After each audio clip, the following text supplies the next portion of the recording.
Okay, so at the end of meditation 3, if Descartes' argument has been successful, he's shown that he can know for certain that he himself exists as a thinking thing, what we've called the cogito, the I as a thinking thing, and he can know for sure that God exists, in particular an all-powerful, all-good being that created him and everything else that exists. And we went over the argument for the existence of God in the last set of lectures.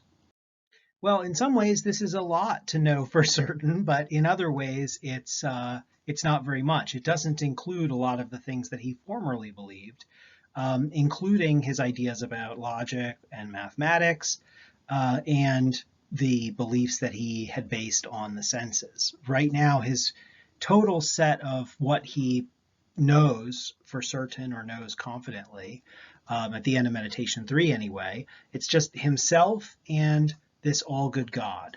And so what he'd like to do now is ask to what extent he can know things other than just those two things. And the foundation that he's built so far on the cogito and then knowing that God exists will actually, he thinks, provide a good basis for knowing a lot of those other things that he would like to know about. But it's going to be a particular kind of foundation. So in meditation 4 through 6, Descartes gives his reasons as to why on this basis he thinks he can know, for instance, and perhaps most importantly, he can know what he perceives clearly and distinctly to be true. That is, he can trust his own judgment when it's used properly, and he can know that things outside of his own mind exist, including, for instance, the types of objects that we experience on a day-to-day basis, like other people and animals and inanimate objects and so on. But again, his account of what it is to know these things is going to be different at the end of the meditations than it was at the beginning when he was calling all of his ideas into doubt. So what I'm going to do in these lectures is I'm going to move pretty quickly through meditations 4 through 6 and just give you the kind of major landmarks of the argument, getting Descartes to a knowledge of things other than just his mind and God. And it's going to proceed through a few steps, which I've indicated on this slide here. He's going to justify the reliability, or he's going to explain why his own clear and distinct ideas are things that are justified or are reliable. Then he's going to explain or argue that he can know that things outside of his own mind exist, so a kind of external reality, we could say. And he's also going to be able to know some things about the relation between his mind and his body, and between minds and or mental things and bodies or physical things. Different ways of saying the same thing according to Descartes. When Descartes talks about corporeal things, the word corporeal is the same root. There's the same root in that word as in our word corpse, which refers just to the body without the soul or the spirit.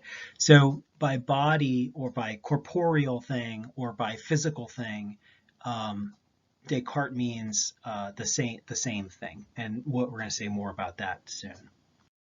So the first part of this is the focus of meditation 4, which is basically a justification of Descartes' own process of reasoning. Remember, one of the things that he had questioned in the first meditation was whether he could even trust his own reasoning, even things that seemed to him very clearly to be true, just as a matter of just the relations between his ideas, things as simple as 2 + 3 = 5, kind of basic mathematical truths, basic patterns of his experience that he could identify just by looking at them directly.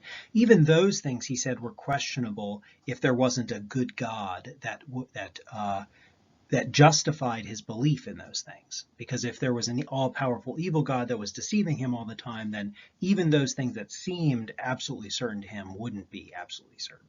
But now, at this point in the Meditations, he claims to have shown that there is not an all-powerful evil God. Rather, he's claimed to have shown that there is an all-powerful good God. And so that fact alone is going to give him a basis for trusting his judgments. And so he explains that in a quick few paragraphs here in Meditation 4, which I will read to you. To begin with, I acknowledge that it is impossible for God ever to deceive me, for trickery or deception are always indicative of some imperfection. And although the ability to deceive seems to be an indication of cleverness or power, the will to deceive undoubtedly attests to maliciousness or weakness. Accordingly, deception is incompatible with God.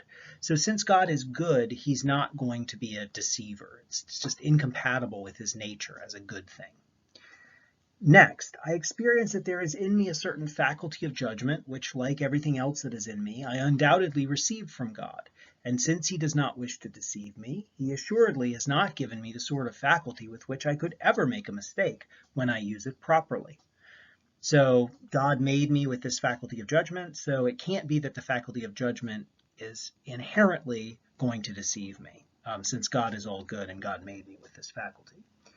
But Descartes recognizes a major line of objection or doubt concerning this line of reasoning in the beginning of the next paragraph. He says, no doubt regarding this matter would remain, but for the fact that it seems to follow from this that I am never capable of making a mistake, right? So there's still the open question of what if deception is incompatible with God, so God must have made me a being that that is not deceived in using my faculty of judgment. How do I ever make a mistake? I mean, it's obvious that I do make mistakes. It's obvious that we make mistakes. So how is that compatible with the goodness of God and the supposed non-deceptiveness of our faculty of judgment? Descartes is going to address that question. It's a puzzle in part to explain this consistently with believing that God is all good. But before we get to that, I'd like to say a little bit about what Descartes ultimately says is the criterion for proper use of the judgment. So this is partly his answer to the question of how I can make mistakes even if God is all good, but it's also an answer to the question of how I should use my faculty of judgment if I don't want to make mistakes. A first thing to note here is that in these passages, Descartes speaks a lot about, or writes a lot about faculties, the faculty of judgment, the faculty of will, faculty of knowing, and so on. This is an example of something that is sometimes called faculty psychology. That's basically a description of a way of thinking about psychology. You know, psychology understood as basically like the theory of how our minds work, how our decision-making works, how human cognition works, how the human psyche works. That word psyche is part of the root of psychology. And in about the 1600s to the late 1800s, it was very common to talk about psychology in terms of different faculties. It was thought to be one could sort of say undeniable or relatively accessible to one's own experience that we have different abilities as beings that experience and make decisions and so on. But there was a lot of debate about exactly how to understand those abilities, I should say. What was the root of those abilities? What were their mechanisms? How did they work? What were their limits? So there were a lot of debates. I mean, it was sort of generally acknowledged that there's a faculty of memory, that humans have an ability to remember things, and that there's a faculty of sensation, they have the ability to sense things. But it was not.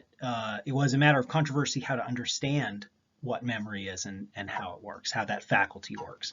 So I'm just mentioning that you'll see this language here, and this is basically what's going on. It's not super complicated. It basically just means something like the human being's ability to judge or power of judgment.